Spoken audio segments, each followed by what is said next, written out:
Welcome back. While human trafficking takes various forms, all involve the exploitation of one person by another for some kind of benefit. And while we might be aware of what it is, we may not necessarily believe it is happening in our communities. Maria Trujillo, human trafficking manager for the Colorado Department of Public Safety, has the details. Maria, thanks for being here. Let's really start off with your the state's new public awareness campaign. Yes, I'm excited to share with you that the Colorado Human Trafficking Council is launching a statewide public awareness campaign on the issue of human trafficking starting this month. We are primarily using digital tactics for this campaign. We have a campaign website. Thisishumantrafficking.com. We also have media spots that are running on statewide television. We'll have social media advertising. We'll have radio spots on streaming radio, as well as digital billboards across the state in highly visible locations. Talk about the goal of this campaign. Yes, thanks. So this is a multi-year campaign that has the primary goal to raise awareness about all forms of human trafficking. We want to shift preconceived notions about this issue and really create a culture here in our state that does not tolerate human trafficking. Some of our primary campaign messaging is that human trafficking is a crime, that it happens all over our state, and that it takes many forms. Talk a little bit about what makes this campaign different, if you will.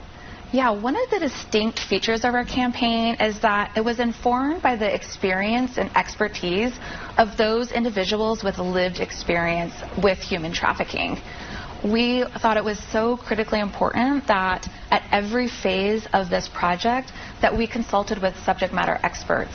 And because of that depth of research, we were able to create a campaign that is authentic, that's responsible, and that it's factual. And so we want to create a campaign that not only raises general awareness about human trafficking, but also connects to potential victims of this crime, and that we let them know that there's help and resources available. How did this come about?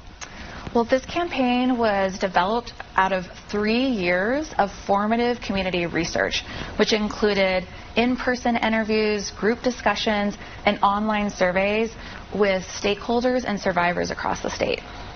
This is really the nexus of what we're talking about, and really, what are some of the things we can actually be looking out for?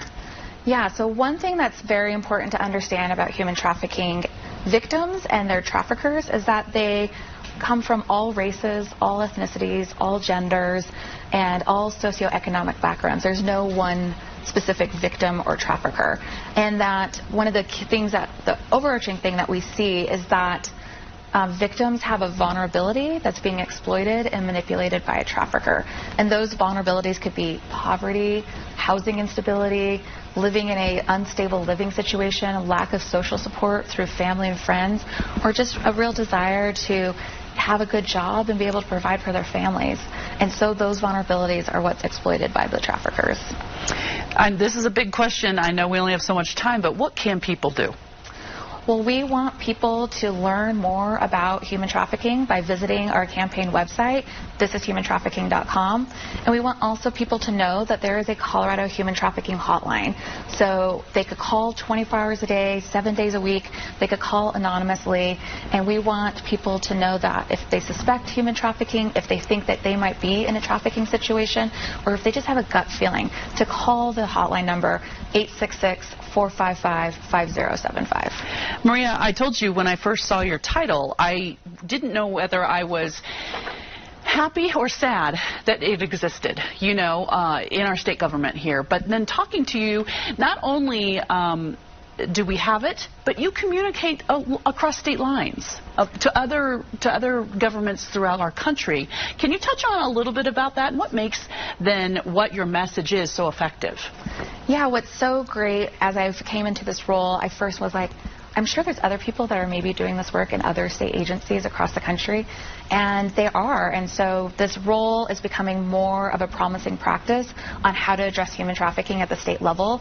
And I've been able to connect with over 38 states in our country with other people who are doing this work, and that allows us to be more effective.